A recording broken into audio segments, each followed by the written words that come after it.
নমস্কার বন্ধুরা, আমি চলে এসেছি তোমাদের মাঝে আবারও একটা নতুন রেসিপি নিয়ে। প্রথমেই তোমাদের জানাই আমি কিছু পার্সোনাল প্রবলেমের জন্য অনেক দিন ভিডিও বানাইনি বা কোনো রেসিপি তোমাদের মাঝে নিয়ে আসিনি। অনেক দিন পর তোমাদের সঙ্গে আবারও দেখা করতে চলে এলাম এবং একটা নতুন রেসিপি নিয়ে চলে এলাম। অনেক দিন পর আসলাম, তাই ভাবলাম তোমাদের মাঝে একটা মিষ্টি রেসিপি নিয়ে আসি। মিষ্টি মুখ দিয়েই শুরু করা যাক আবার নতুন করে এই পথ চলা। আশা করি তোমরা সকলেই ভালো আছো এবং সুস্থ আছো। আজ আমি তোমাদের জন্য নিয়ে চলে এসেছি একটা মিষ্টি রেসিপি। খুব কম উপকরণে এই মিষ্টিটা বানানো, ঘরোয়া পদ্ধতিতে। আশা করি তোমাদের ভালো লাগবে। অবশ্যই ভালো লাগলে একটা লাইক করে দিও এবং কমেন্ট করে দিও। যদি এর মধ্যে কিছু কম থেকে থাকে মনে হয় তো তোমরা কমেন্টের মাধ্যমে জানাতে পারো। তো চলো আর কথা নয়, এরপর আমরা রেসিপিটা দেখে নেব কিভাবে বানাই। এই মালাই মিষ্টিটা বানানোর জন্য দেখো আমি নিয়ে নিয়েছি একটা ফ্রাইং প্যান।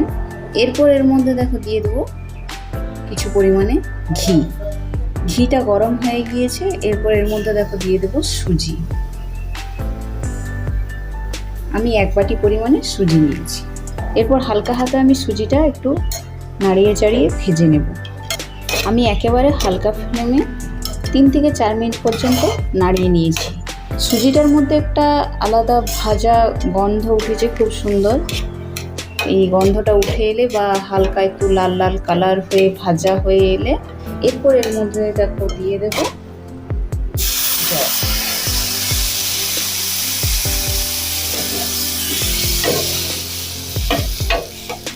খুব বেশি জল দেব না, এটা খুব বেশি নরম সুজিটা বানাবো না, একটু শুকনো শুকনো বা টাইট টাইট সুজিটা বানিয়ে নেব।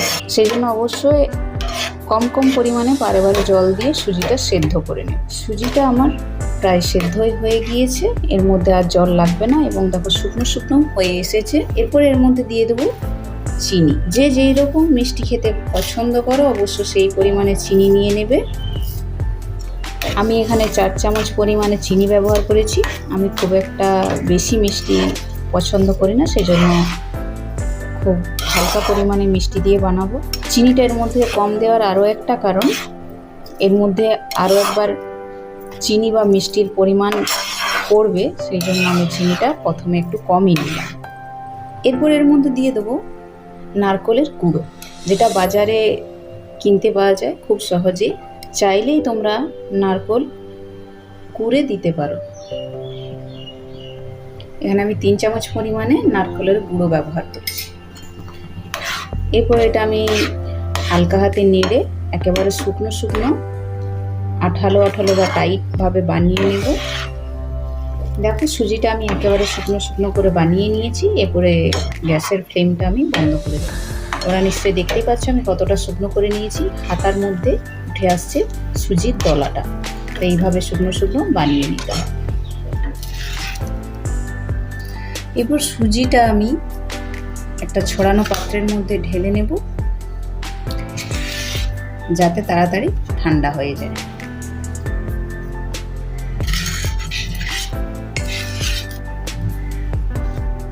আমি মিষ্টিটা পাউরুটি দিয়ে বানাবো, সেই জন্য দেখো কিছু পাউরুটি নিয়ে নিয়েছি। তোমরা চাইলে আরও বেশি নিতে পারো, আমি আমার পছন্দসই নিয়েছি।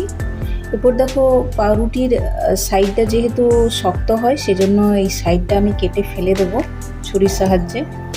তোমরা চাইলে প্লেটের মধ্যেও কেটে নিতে পারো, আমি কিচেন স্ল্যাবের মধ্যেই কেটে নিচ্ছি। এইভাবে আমি প্রত্যেকটা ব্রেড কেটে নেব সাইডগুলো।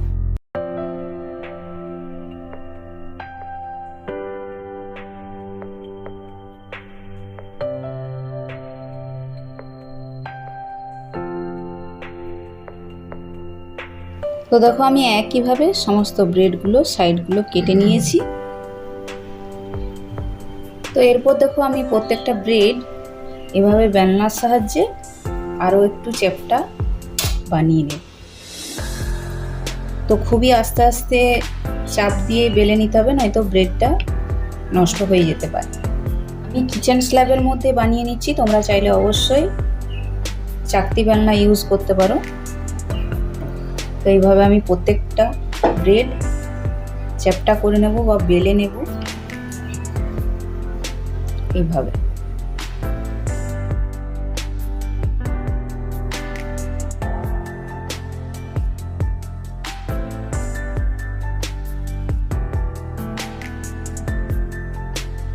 আমার প্রত্যেকটা ব্রেড বেলা হয়ে গেছে। এরপর আমি এই সুজির পুরটা দিয়ে ব্রেডগুলো রোল করে নেব। এরপর দেখো একটা ব্রেড নিয়ে নেব। এরপর এর মধ্যে কিছুটা সুজির পুর দিয়ে নেব, এক সাইডে সুজির পুরটা দিয়ে নেব এবং এইভাবে দুই হাতের সাহায্যে আস্তে আস্তে রোল বানিয়ে নেব। খুবই হালকা হাতে বানাতে হবে, নয়তো ব্রেডটা নষ্ট হয়ে যেতে পারে। তো দেখো এইভাবে আমি প্রত্যেকটা রোল বানিয়ে নেব। তোমরা নিশ্চয়ই দেখতেই পাচ্ছ কতটা সুন্দর লাগছে রোলটা দেখতে। এরপর একটা পাত্র নিয়ে নেব এবং পাত্রের মধ্যে খুব সাবধানে, যাতে রোলটা না খুলে যায় সেই মতো সাবধানে রোলটা রেখে নেব। এইভাবে প্রত্যেকটা রোল আমি আস্তে আস্তে বানাবো এবং পাত্রটার মধ্যে খুবই সাবধানে রাখবো যাতে না রোলটা খুলে যায়।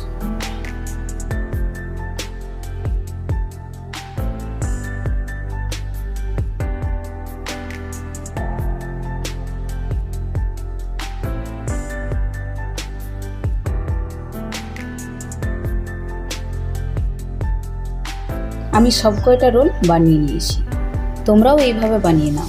এটা খেতে খুবই টেস্টি এবং ভালো হয়। তো এটা আমি এরপর এক সাইডে রেখে দেবো। এরপর আমি ওভেনের মধ্যে একটা ফ্রাইং প্যান আবারও বসিয়ে নিয়েছি। এরপর এর মধ্যে দিয়ে দেবো কিছুটা পরিমাণে জল।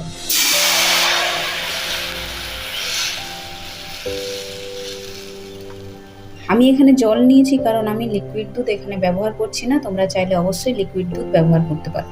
তো দেখো আমি এখানে নিয়ে নেব গুঁড়ো দুধ বা পাউডার দুধ। এখানে দেখো আমি 4 চামচ পরিমাণে পাউডার দুধ ব্যবহার করেছি। তোমরা নিশ্চয়ই দেখতেই পাচ্ছ দুধটা খুব ভালোভাবে ফুটে গিয়েছে।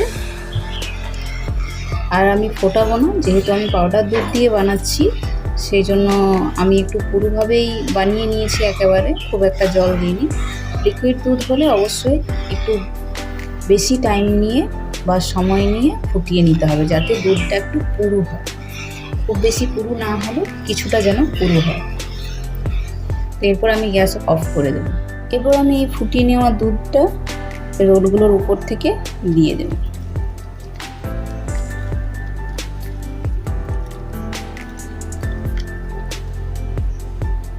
এইভাবে দুধটা ওপর থেকে ঢেলে নিতে হবে। এইভাবে তোমরাও ঢেলে নিও। এরপর আমি এই মিষ্টিটা ওপর থেকে যাতে আরও খেতে টেস্টি হয় সেই জন্য একটা ক্রিম বানিয়ে নেব এবং এর ওপরে একটা লেয়ার তৈরি করব মিষ্টিটার ওপরে। সেই জন্য চলো আমরা ক্রিমটা বানিয়ে। এবার দেখো আমি একই ফ্রাইং প্যানে আরও কিছুটা জল নিয়ে নিয়েছি। এবারে আগের থেকে অনেকটাই কম জল নিয়েছি, যেহেতু ক্রিম বানাবো, খুব একটা পাতলা বানাবো না। এবার দেখো এর মধ্যে আবারও দিয়ে দিচ্ছি পাউডার দুধ। অবশ্যই ক্রিমটা বানাতে লিকুইড দুধ হবে না, সেই জন্য তোমাদেরও পাউডার দুধই নিতে হবে বা গুঁড়ো দুধই নিতে হবে। তো দেখো আমি এখানে 3 চামচের মতো গুঁড়ো দুধ ব্যবহার করেছি। এরপর আমি গুঁড়ো দুধটা খুব ভালোভাবে মিশিয়ে, দুধটা ফুটে গিয়েছে। এরপর এর মধ্যে দিয়ে দেবো চিনি। যে যেরকম মিষ্টি খেতে ইচ্ছুক সেই পরিমাণে চিনি নিয়ে।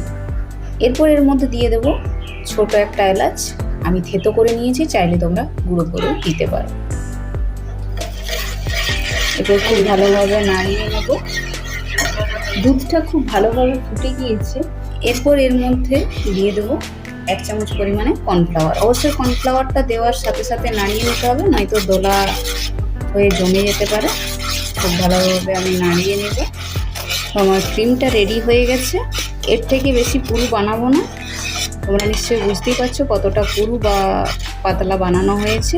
এইভাবে বানিয়ে নিতে হবে। এরপর আমি এই রোলগুলোর উপর থেকে ক্রিমটা এইভাবে ছড়িয়ে নেব।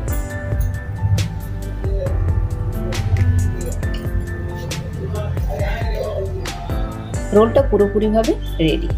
এরপর আমি ওপর থেকে ছড়িয়ে নেব কাঠবাদাম। আমি কাঠবাদামগুলো ছোটো ছোটো টুকরো, মিহি টুকরো করে কেটে রেখেছিলাম, ওপর থেকে ছড়িয়ে নেব। অবশ্যই তোমরা চাইলে কাজু বাদাম বা কিশমিশও দিতে পারো, কিন্তু এই মিষ্টির ফ্লেভারটার সাথে কাঠবাদামটাই খুব ভালো যায়।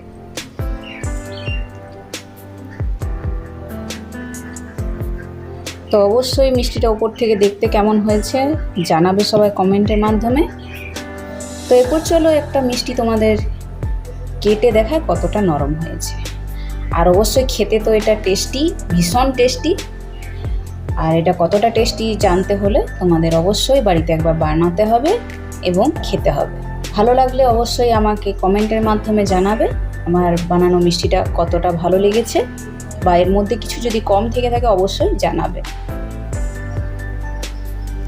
আমি আস্তে আস্তে একটা রোল তুলে নেব। তো তোমরা নিশ্চয়ই এখনই বুঝতে পারছো কতটা নরম হয়েছে। রোলটা প্লেটের মধ্যে তুলতে গিয়ে মাঝে একটা ক্র্যাক তৈরি হয়েছে, এতটাই নরম হয়েছে যে মাঝে একটা ক্র্যাক তৈরি হয়ে গেছে। তো দেখো আমি তোমাদের কেটে দেখাই ভেতর থেকে রোলটা কতটা সুন্দর হয়েছে। তো আশা করি তোমাদের ভালো লাগবে, আর অবশ্যই ভালো লাগলে একটা লাইক করে দেবে।